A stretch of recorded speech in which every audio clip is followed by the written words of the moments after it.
Perkenalkan, saya Salsa Anggia Furqon dari kelas 11 IPS 1. Di sini saya akan menjelaskan tentang prinsip-prinsip ekonomi syariah beserta penerapannya di teman-teman. Sebelumnya saya akan menjelaskan dahulu apa itu ekonomi syariah. Ekonomi syariah merupakan salah satu jenis ekonomi yang menjunjung nilai-nilai tinggi keislaman yang terjadi pada aktivitas perekonomian. Prinsip-prinsip ekonomi syariah yang pertama yaitu tauhid. Tauhid yakni segala sesuatu yang dilakukan oleh manusia dengan wujud penghambaannya kepada Allah Subhanahu wa Ta'ala. Yang kedua yaitu maslahah dan falah, yaitu mendorong kehidupan masyarakat yang menjadikannya makmur dan sejahtera.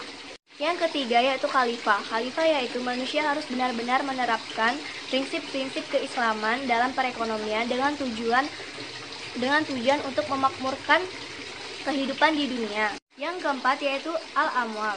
Kita tahu bahwasanya harta di dalam Islam adalah hanya sebagai titipan dan bukan kepemilikan saja. Maka dari itu kita harus hendaknya kita harus menjaga dan mengolah harta tersebut dengan sebaik-baiknya adalah adal atau keadilan. Dalam perekonomian Islam atau syariah, keadilan sangat ditekankan di berbagai aktivitas yang ada pada kita. Yang keenam yaitu ukhuwah atau persaudaraan. Merupakan suatu visi dan misi adanya ekonomi syariah, di mana segala sesuatu ekonomi dilakukan agar umat Islam menyatu dalam koridor yang sama dan menempatkan kesejahteraan. Yang ketujuh yaitu akhlak atau etika. Kita tahu bahwasanya dalam Islam penerapan akhlak dan etika itu sangatlah penting. Begitu pula di ekonomi syariah ini kita dapat menerapkan etika-etika dan akhlak-akhlak yang baik untuk tujuan memakmurkan perekonomian. Yang kedelapan yaitu ulil amri atau pemimpin. Dalam perekonomian syariah kita harus menuruti aturan-aturan dari pemerintah asalkan peraturan itu tidak keluar dari nilai-nilai atau norma-norma yang ada dalam Islam. Yang kesembilan yaitu al-hurriyah dan al-musyariyah, yaitu suatu kebebasan yang harus dibarengi dengan pertanggungjawaban. Yang ke-10 yaitu berjamaah. Dalam perekonomian kita juga dilakukan secara berjamaah, maka nilai Islam atau ibadah kita dalam hal harta akan semakin bertambah. Jadi dalam ekonomi syariah, semua kegiatan atau aktivitas yang dilakukan secara berjamaah akan mendapatkan pahala dari Allah Subhanahu wa Ta'ala, asalkan itu tidak melanggar norma-norma yang ada dalam Islam.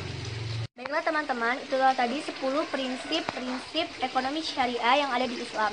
Sekarang saya akan menjelaskan penerapannya, yaitu pertama, muamalah. Ialah kegiatan tukar-menukar barang atau jasa yang memberikan manfaat dengan cara ditempuhnya seperti jual beli, sewa menyewa, utang piutang, pinjam meminjam, dan urusan bercocok tanam.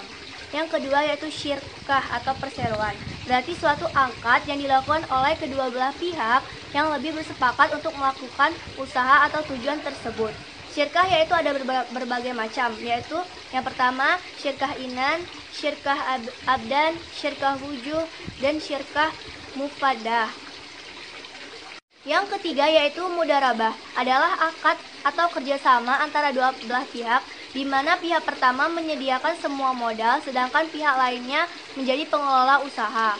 Dan yang keempat yaitu musaqah, adalah kerjasama antara pemilik kebun dan petani, di mana sang pemilik kebun menyerahkan kepada petani agar dipelihara dan hasil panennya terbagi menjadi dua menurut presentasi yang ditentukan sewaktu akad.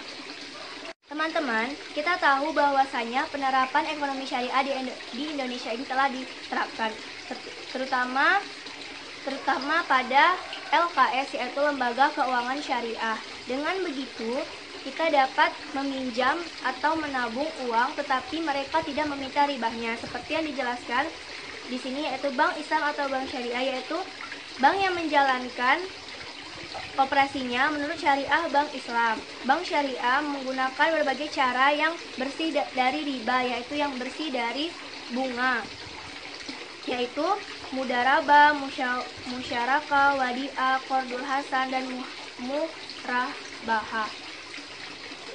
Baiklah teman-teman, itulah tadi penjelasan dari saya. Apabila ada kata saya mohon maaf. Wabillahi taufiq wal hidayah. Wassalamualaikum warahmatullahi wabarakatuh.